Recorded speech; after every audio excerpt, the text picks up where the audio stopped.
Welcome to the Coast to Coast podcast brought to you by Play Picks and the Lines. Coming to you from the West Coast, Josh Lander, joined as always by my counterpart on the East Coast, Nate Weitzer, with another article up on playpicks.com for you guys today. Quick reminder before we get into today, if you do need a FanDuel or DraftKings account, head to fdpicks.com or dkpicks.com. Definitely jump into those comments, like and subscribe on the page for us. And we're actually going to start off today's show a little bit differently, as we had a barrage of trades come in last minute yesterday before that NBA trade deadline. Bunch of players getting moved, notably Aaron Gordon is on the Nuggets, Evan Fournier is on the Celtics, and Nikola Vucevic is on the Bulls, amongst a bunch of other ones, Nate. But I did want to talk a little bit about how that might affect some of the futures that we talked about a little while ago, and see if you had any updates on things that you like, whether it's teams to make the playoffs, MVP award, etc. What are you looking at right now? Clearly, the Orlando Magic got better. No, I'm just the moves I like are the subtle moves in terms of the Clippers and the Sixers adding those veteran point guards. I think the Sixers getting George Hill is really underrated, considering he hasn't really played this year at all. He's just been resting up. Last year, he led the NBA in three-point percentage. He's a fantastic locker room presence, veteran who can stabilize that team, allow Ben Simmons to play more off the ball. And so looking at futures odds for the Sixers, they're plus 1,200 to win it all on FanDuel and around plus 500 on both sites to win the East. I do like them in a series against Brooklyn if it comes down to that. I'm less high on Brooklyn after these trades, especially the Bucks getting PJ Tucker and as hot as they've been lately. I think either of those teams can take down the Nets. And Miami got better. Obviously, they're going to continue to get better. They might get LaMarcus Aldridge in the buyout market. Looking at Miami minus 200 to win the Southeast Division. They're only 2 games behind Charlotte. So that's something. And not sold on buying the Clippers to win anything quite yet. I will be looking at them in the playoffs, though, when we get playoff rondo. The Portland Trailblazers, though, are intriguing just at the plus 8,500 odds on FanDuel. Nothing wrong with putting a couple bucks on that, because they honestly, on paper, if they can stay healthy, have maybe the best team in the West. Now they have Norman Powell. Yusuf Nurkic is coming back tonight. They are just absolutely loaded, and they have been knocking on the door in the West. Maybe they get through. Yeah, no, I love that idea. We're obviously mostly concerned with who's going to win the chip, who's going to win the MVP. I don't know that the trades necessarily change too much of that. To be honest, like the only sort of difference that I'm looking at here, and things that changed is what you mentioned. Philly, I love getting George Hill, and I love that what they'll be when Embiid gets back. So yeah, I'm really good with the way that they're getting really good odds to come out of the East and win the chip. I would take the championship one for sure, and then I'm still going to put that money on plus 285 for Brooklyn to win it all. Honestly, I think once you see them in a 7-game series, as soon as we see them in a playoff series, we're all going to go, oh, of course they're going to win the championship. I think it's going to be one of those things. And then, the things that I am looking at that were impacted yesterday that I think will still, will be a good value to be able to make some of these bets is Chicago making the playoffs plus 180. I think they were already in a good position to make a run at the playoffs. Now I think they're, maybe the 6th best team in the East at this point. I definitely think they're a top 6 team. I think they're easily going to climb out of 10th.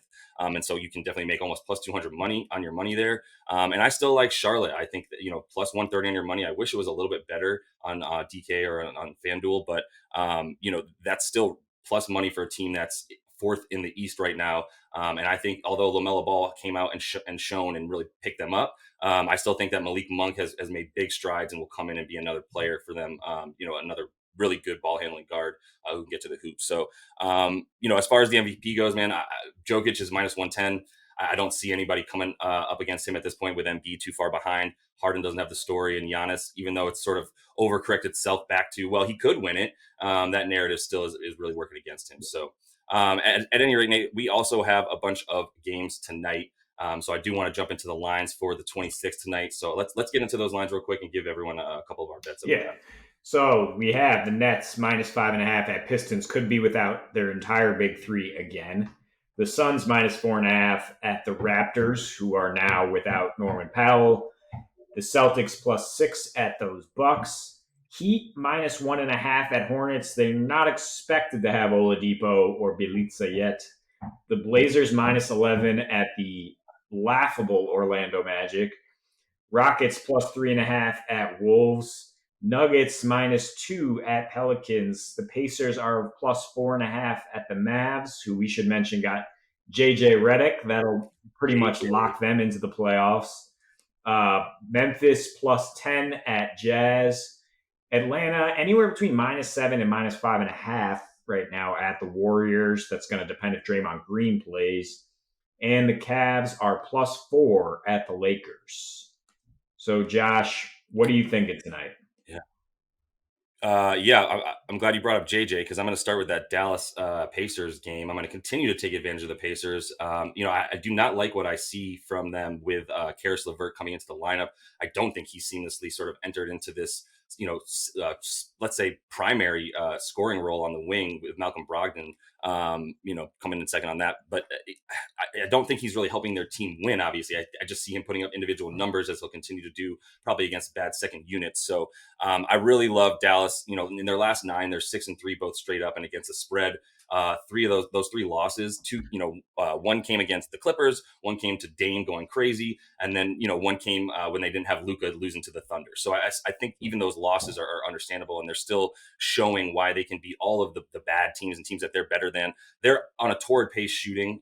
They're the best shooting team in the league right now, both in effective field goal percentage, true shooting percentage. That's all in their last 10 games. They've just completely gone off, 6 and 3-point percentage. So I continue to see Luka scoring. As soon as they get JJ in, it's going to make things more dangerous. And then Indiana, basically, they're just reeling, 3-11 against the spread. Their last 14, they don't have much of an identity. They need to score in the paint to be effective. They don't really shoot well from outside in three. And Dallas has one of the top, paint defenses in the league. They don't defend the three well, but you don't really have to against Indy. So -5.5 at this point, or it rose a little bit for Dallas, but I still feel really, really good about them handling the Pacers tonight. Yeah, the Pacers, who are 1-9 against the spread, their last 10 against winning teams. Dallas, who has handled losing teams. I like that matchup with Porzingis on Domantas Sabonis. It's tough for Demontis to get around that length. So yeah, like the Yeah. pick there for sure, and like some Porzingis props maybe to go along with it.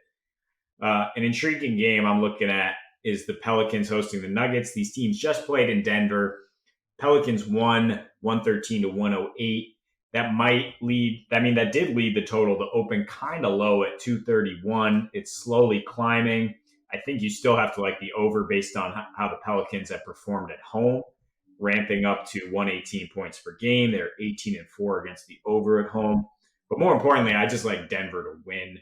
They've won 5 straight after a loss. They've covered in 4 of those. They're averaging 117.6 points per game in those responses. They've won the first half in 8 of their last 9 after a loss, and they win 75% of their games when they're leading at half. So expect Denver to come out strong. Jokic to lead the way, of course. He has 28 plus points in 4 of his last 5 against losing teams. And if you have a FanDuel account, these are just money bets. Again, Michael Porter Jr., 15 plus points in a win is plus 170. He's done that in 9 straight games. There's no reason to expect that to stop against a horrible Pelicans defense that allows the second highest assist to turnover ratio and most 3-pointers per game in the NBA. Not good. Yeah, but I do like the Pelicans to keep pace offensively. They might be a little worse defensively. Lonzo Ball could sit tonight, in which case I do like Jamal Murray to have a big game as well and help that over again.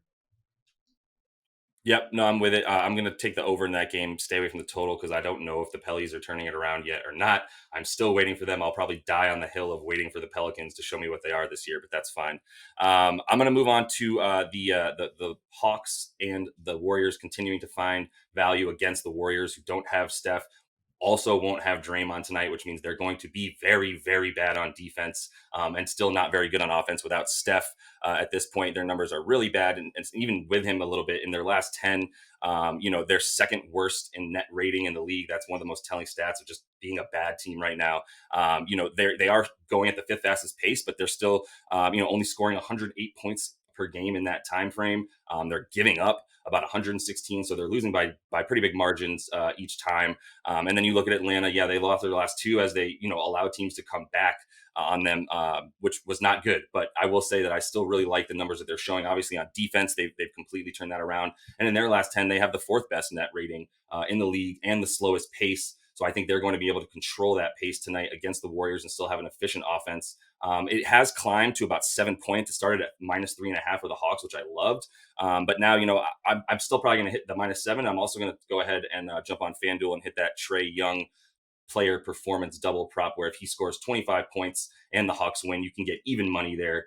So a little bit bang for your buck for someone who should be able to drop 25 on a really, really bad Golden State Warriors defense tonight without Well, Draymond. Draymond hasn't officially been ruled out yet, but I think on a back-to-back, he missed last night with an illness. I think it's kind of just him kind of resting up, waiting for Steph to come back, which won't be till at least next week.